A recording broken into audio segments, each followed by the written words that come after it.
Yo, there's something beautiful about Bearcats basketball. High flying. Kenyon with a jam. Shot denying. Miles rejected. There's just an energy that comes with the Cats. A rich history built on toughness. And Mick Cronin looks like he wants a technical. A bring-your-own-lunch pail mentality. For a long time, UC was the hunted. I felt that we couldn't lose. I think it's time the Bearcats do a little hunting of their own. Once y'all done with them, send them to me, man. You know what I mean? We can put them on the court. Keep that Bearcat thing going. I am fired up. Takes it all the way. Oh! It's going to be Little.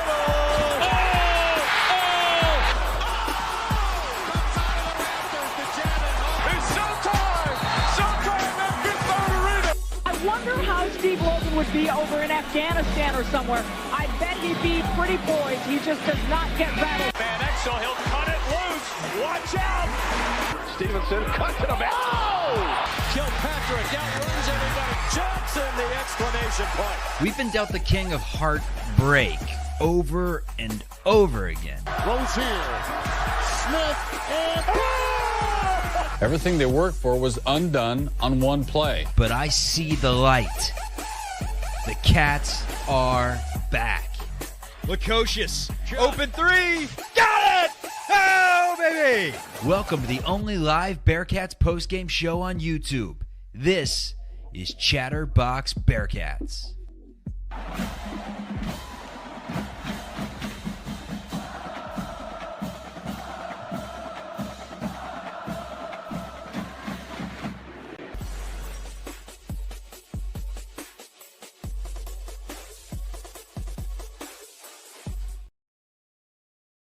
Give it up for your Cincinnati Bearcats winning round one of the crown against DePaul.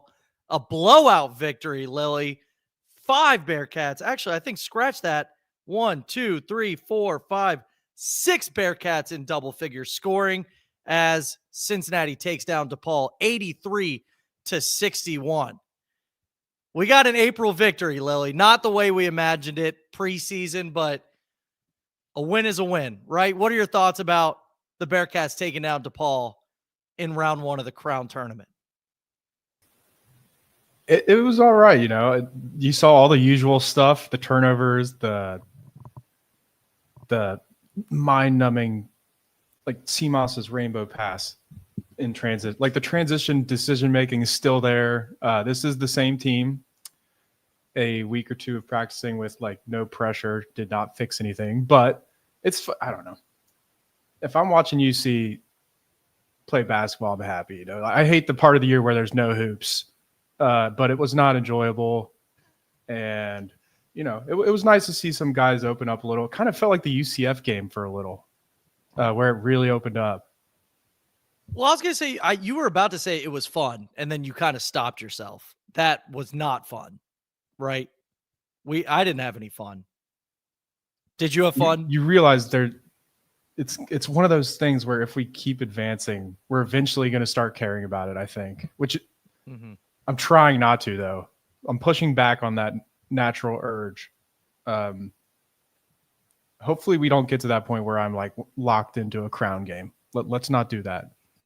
I think we might have to be, because I think the Bearcats truly have a chance of winning the whole thing. At least they were the favorites before the betting regulations were thrown out the window and nobody can gamble on this thing. Anyway, there's a few big storylines I think of today's game.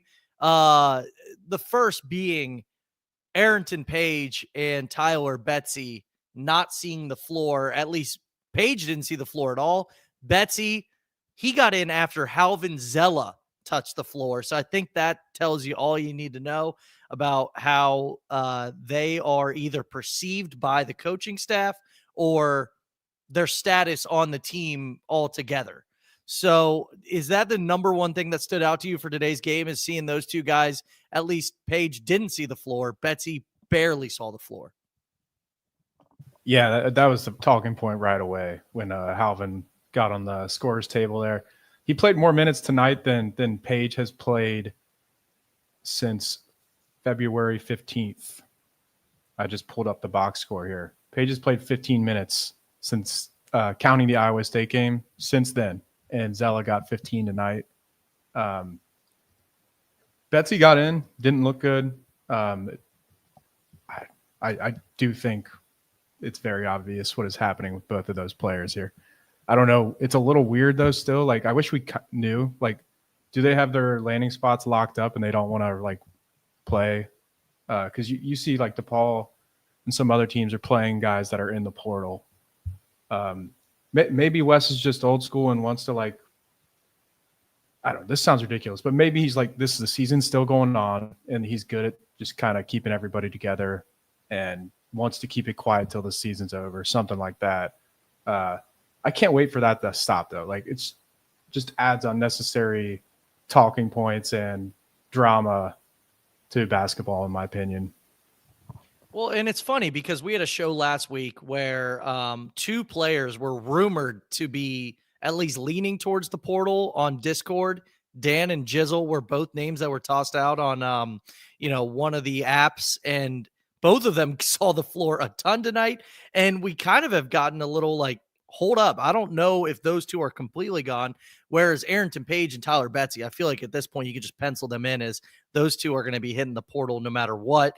At least that's what it seems like, especially in round one of the Crown tournament. Now, there was a question thrown out in our group text where it's like, why is Page even still on the bench? Why is he even playing? And I'm just like, I think this guy wants a share of $300,000 because I truly think that this team thinks they can win the whole thing. And when you look at all of these rosters that are not full, like DePaul, like you mentioned, some guys are in the portal, some guys probably didn't play.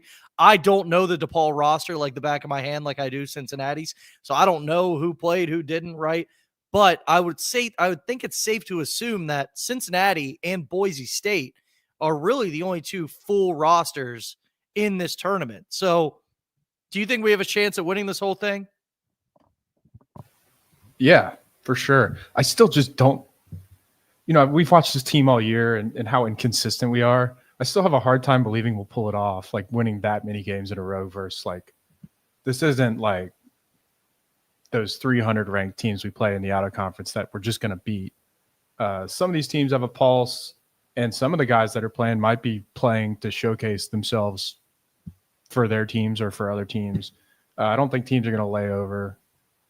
So I think that's definitely – we should win it though, right? Like I've watched Boise quite a lot this year. They stink too. Like if they got in, it would have been a crime. Like this is not a good team either. And we have better players, but we'll get there when we get there. We're talking Oregon State or UCF, right? That's next on the list. That is next on the list. Obviously, we have taken care of business against UCF so far this year. I would love to bet on it because if we could, I would be betting on UC to win the whole thing. Let's run through the box score, though. Dylan Mitchell led the way with 15 points. He also had 7 rebounds, 3 assists, 3 steals, 7 of 10 from the floor. Probably the best game out of a Bearcat tonight. Up next, Day Thomas and Jizzle James both had 13 points. Dan Skillings, 12. Aziz Bandago, 11. Seamoss, Lukosius, 11. Those are the 6 Bearcats who were in double figures. The rest of the crew that played tonight or today, 3 points from Josh Reed, 3 points from Halvin, 2 points from Rayvon Griffith, and Tyler Betsy, like we mentioned, 2 minutes, 0 points. So anybody in particular stick out to you that played well today? Yeah, definitely Dylan and Day. I thought Aziz played really well. Day had 7 steals. I think he had a 7 or 8 steal game in the Big 12 tournament as well. He just has some crazy games.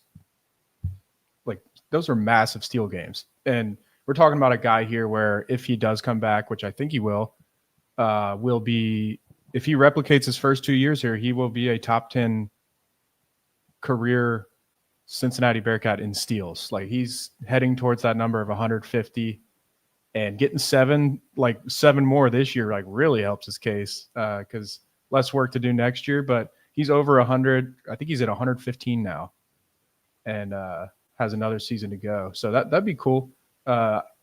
Day kind of fits that old mold of like Bearcats guards, in my opinion. And I thought, other than the obvious ones, CMOS hit a couple threes. I feel like we got to talk about that because where was this down the stretch? I mean, I know it's only 2 threes, but come on, CMOS. I was looking at his game logs. He had 2 threes today. That has only happened. It's happened less than 5 times in the last couple months where he's hit 2 threes, and it feels like it. But we were expecting so much more out of this guy this season. Like, I was expecting 2 per game. We're expecting him to be our best player outside of Dan Skillings, right? I remember that was like a topic of conversation in the non-conference. We're like, who's going to be the guy? Is it going to be Dan or is it going to be CMOS?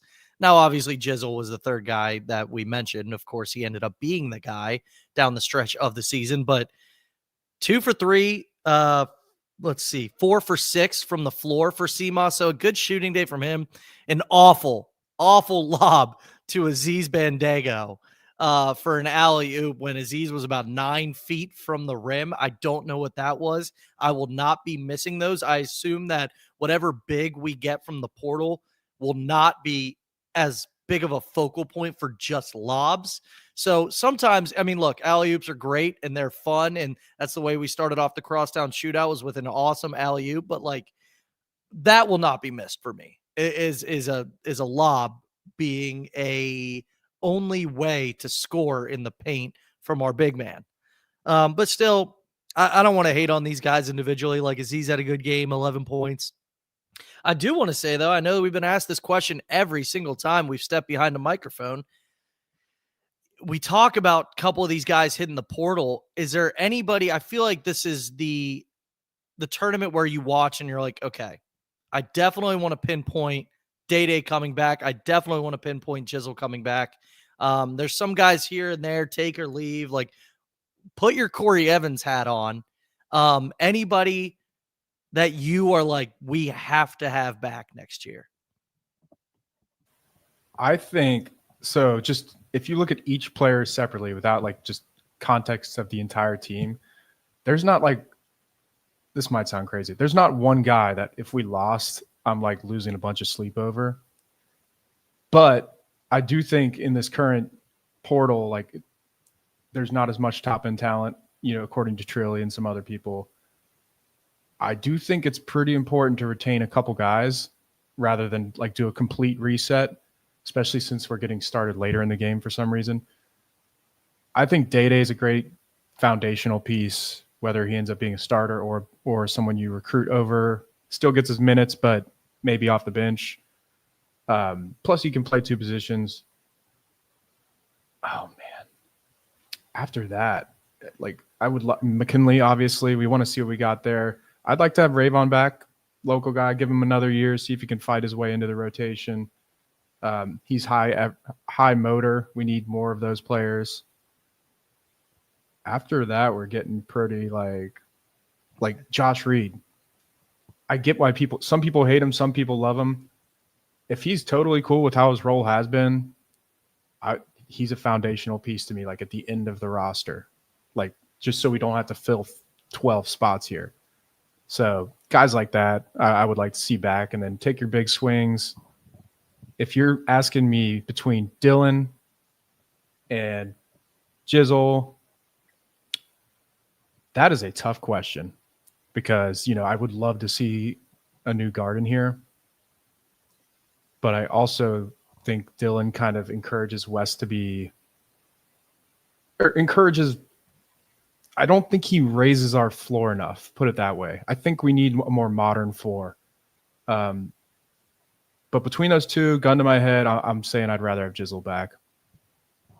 Yeah, I definitely understand that. When I look at this roster from this year, and I'm starting off watching this Crown game against DePaul, and I'm like, man, I really remember why I hated watching this team. I mean, it was abysmal offense to start the game. It was ugly. Like, it was ugly basketball. Everybody was saying it. It was like, what are we watching? This is terrible. There's 2 guys. There's 2. It's Day Thomas and it's Jizzle James. I'm okay with Jizzle James coming back. Now, I know that Corey Evans is an analytical guy. Like, let me backtrack. I said I'm okay with Jizzle James coming back. I would be happy if Jizzle James comes back. I just don't see the usage that has been put on him carrying over to next season. Like, he has been a very low efficient scorer, but that's because he's had to be. Like, when CMOS isn't hitting the broadside of a barn and Dan Skillings couldn't play this year, who else is there to go to on offense other than Jizzle creating his own shot and taking bad shots? And yeah, he scored 18, 16 points pretty much every single game down the stretch, but that's because he was taking 20 shots. I just think that we're hopefully in a spot next year to where the load is not going to be all over Jizzle James. So I think he's talented. I think he's skilled. I think he's a leader. He's only a sophomore. So I think Jizzle James is somebody that you should retain, but it's him and Day-Day. And then if you were to take or leave some of these guys, like you mentioned, foundational pieces, that's fine. Dylan Mitchell, he's somebody that you got to pair with somebody. He's somebody you got to pair with a big who can score in the paint, because that did not work this year. So it's really, it's tough to see this roster construction working out because we don't know who's going to be gone, who's staying. But I guess today was like just another microcosm outside of CMOS and Dan playing well, of Jizzle, I mean, shooting 4 of 14 from the floor, but he had 13 points. So it's tough. Like, I wish I had a crystal ball and I wish I could see who we got in the portal so I can kind of hone in on the people that we should be retaining. Yeah, and as we're talking here, we got linked with KJ Lewis from Arizona. He was a pretty big-time recruit back in the day. Slightly controversial player. You know, he shoots a lot and isn't the best shooter, but it's a big name. So there's a link. And right before the show started, we also got linked with the Vanderbilt wing, that MJ Collins. I'm not going to act like I know who he is. I should just pull Houdini loves him. People are like, oh, yeah, that guy. I should have just done one of those there. But, it's just funny because right after the game ends, the tweets start coming. But it's not related, obviously, but it's funny. Yeah, so I guess, look, we're going to play the winner of Oregon State and DePaul. Obviously, we are UCF. I guess we are obviously going live right after the DePaul win, so we don't know that yet. But anything else specifically about the game that you either liked or didn't like seeing? I know how I mentioned to start the game, it was just brutal to watch. Like, were you feeling the same way?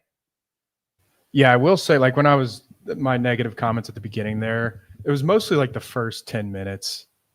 It just felt like AAU ball. And we did settle down. Wes definitely said something at halftime to settle them down a little. The game did get cleaned up. And no one just really stood out negatively or positively to me tonight. It's just one of those games. I did think Dan was kind of cracking me up with all the pump fakes. I thought, it's like, did he add that to his game here? Like, where did he was doing some goofy stuff tonight. He is a goofy player. But again, it's just a reminder that all these guys do have something, but together it doesn't work here. A lot of people think it's coaching. I'm not 100% sure it's all coaching. I do think some of these guys just don't play well together, if that makes sense. The Mitchell Aziz thing being a big one, and then Jizzle and Day-Day. We don't really have a leader on the court, and it still shows to me, like in games like this, I don't see one guy like popping off the screen like that guy runs our team, and we can rely on him when stuff's going wrong. But something I want to watch throughout this tournament is just Halvin, Rayvon. Let's see what we got here, Let's see what we got, because, we keep talking about how we don't know what our plan is, because as fans, we don't right now. But maybe some guys will play their way into the plans. That's reason enough for me to watch all the games personally. Yeah, definitely. And this is one of the cases where I said all year long that I learned my lesson by not over-exaggerating in the non-con or the preseason. This is one of those times because DePaul is terrible. They're 14-19. So it's like, yeah, Dan Skillings had a good game today, but he had a good game against 14 and 19 DePaul. Like, he was somebody that we look to be our best player this year. It's hard for me to be like, I want Dan back because of how he played today. So this is a tough one. It is the Crown. You can't even gamble on it. It's tipping off with 10 people in the stands, one of which is screaming at the top of their lungs when thankfully the opposing team was at the free throw line. What did you think of that? The Utah fan. I think they interviewed him yesterday. What are we doing? Why are you interviewing him? He's just going to do it the whole tournament now. It's the most annoying thing I've ever heard. I think he's a plant. I think Yormark's paying him to try to get some eyeballs here because, you can't gamble on this thing. Why else is anybody going to watch games right now? No, Utah lost. Get him out of here. Ban him from the arena. That's ridiculous. I'm sorry. It ruins my experience I was turning up the volume to hear the shoes squeaking on the floor, Reminded me of the AAC tournament where like 17 fans would be at every year. I don't like that guy. I don't like people who do that. And I hope he's not there on Thursday. Kick him off the tour, Doug. Yeah, that was something else. I will say, shout out to the broadcast of the game because it felt like, top notch. I mean, we're used to being on ESPN Plus all year where there's no intro, there's no graphics. At least the broadcast team has been good all year for the Bearcats, but Tim Brando doing the Crown, like it was kind of a top end broadcast. So they're really leaning into this, except you can't gamble on it, which is crazy. It's in Vegas, but enough on that. Lily, we've done 21 minutes on the Crown game 1. I need your final thoughts. I have nothing left in me. It's tough when it's 14-19 DePaul. I want to see Day Thomas back in a Bearcat uniform next year. I would like to see Jizzle James back in a Bearcat uniform next year. Kind of. We got yeah. We got UCF up 9 at halftime. We're heading towards a Big 12 matchup here in the second round. 7:00 on Thursday, guys. We'll actually have a normal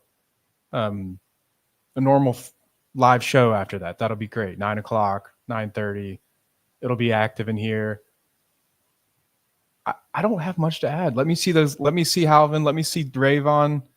And I don't know. We're in it. Let's see. Corey Blunt said, let's win it. So I guess I'm with him. I'm with him. I think we absolutely can. I mean, it seems like they're all together. And like I mentioned, I think we're one of 2 rosters that is full playing in this tournament. So I think your Cincinnati Bearcats have a very good chance to pull out the very first Crown tournament. That's it from us. Make sure you like and subscribe on YouTube. Give us a 5-star review anywhere you get your audio podcasts. The Cincinnati Bearcats take down DePaul 83-61 in the first round of the Crown. See ya.